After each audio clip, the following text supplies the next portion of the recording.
Hello everybody, today I'll be giving you a speech, but first, show my audience. 1, 2, 3, 4, 5. Alrighty, this is my how technology is a danger speech. I don't know about you, but when I think of technology, I think of social media. And believe it or not, social media is a big threat to our privacy. The majority of social media sites today track and save your data. This data comes from things you post, like, or accept across your device. According to Norman's Media, on average, social media apps have 6 trackers, of 4 are third-party and 2 are first-party contacts. While this may be the average, there are several sites such as TikTok and YouTube who have over 10 trackers and countless third-party and first-party contacts. Now you may be asking, what are these contacts? Contacts are trackers. Trackers are things social media use to collect data on you. It's a report that is given based on what you look at, what you like, love, or double tap the most. This is why we hit with targeted, somewhat annoying, but relevant ads on almost every social media site in the world. Many social media sites do this to personalize the social media experience for its users. This comes with a downside. Then they know who you are and where you are at almost any time.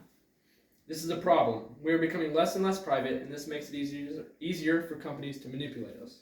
This information is our lives, and yet we are still not concerned as we should be. Everything is permanent on social media. Now you may be asking, how is this possible? There's literally a delete button. However, now while this is true, nothing is permanently deleted on social media. We may have decided to delete a post or picture we sent. However, it was there for at least a second or two, and for that second or so, everyone had access to it. They could have screenshot it, reposted it, etc. Those who see it, there are also special cases such as Facebook, where there is no delete button, and many do not realize until it is too late. Some social media sites also archive posts and pictures, and they can be accessible online through things such as Google search. Imagine this when you're trying to get a job or applying to college later in life. Something you posted in your middle school years could affect you in your late 20s. It's not only your employer or college admission officer who will see your old posts or comments, but also hackers. The data social media sites collect is like a gold mine to many hackers who want to steal your data. Information can be used to your expense. If hackers have your name, address, birth date, as well as your social security number, they can open credit cards in your name. Hackers have an array of attacks and strategies to retrieve your data. Phishing is one way hackers can steal your data. It's considered a beginner technique, however, it's very efficient. This tactic utilizes a fake login page that looks like the real social media page.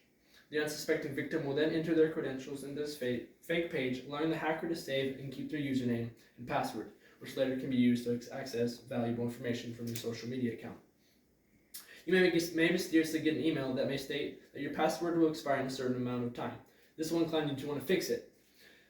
In an article by Software World Intelligence, it was found that about 1/3 of suspicious emails reported by employees of a certain company were phishing. This is most likely true for the majority of us who have an email account.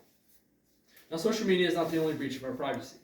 Technology has outpaced our concern for privacy. Now, we all now have a digital footprint that is once again accessible to everyone. Phones now have fingerprint and facial recognition. These are known as our biometrics. These biometrics can easily be collected without consent, such as our data. You can be tracked by surveillance. Criminals can access these biometrics to commit crimes such as identity theft, and they can use to falsify criminal records, legal documents, and passports. The dangers of what we consider convenient go on and on. The same is to be said for voice recognition. With all this in mind, it does not mean we need to panic and go into an anti-technology frenzy. Technology is a blessing to many. It does, however, have its downsides. We need to understand what we post and what we like will be there for everyone to see. Our data is being stored, and we need to be smart about what we share. We can avoid worrying about hackers or scammers by not sharing anything that is too private to us. You can always opt out if you're tired of it all. Delete your account.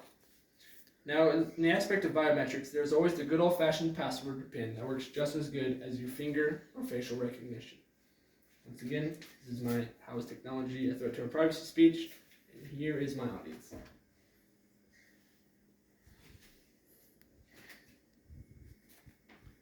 There you go. Thank you. All right.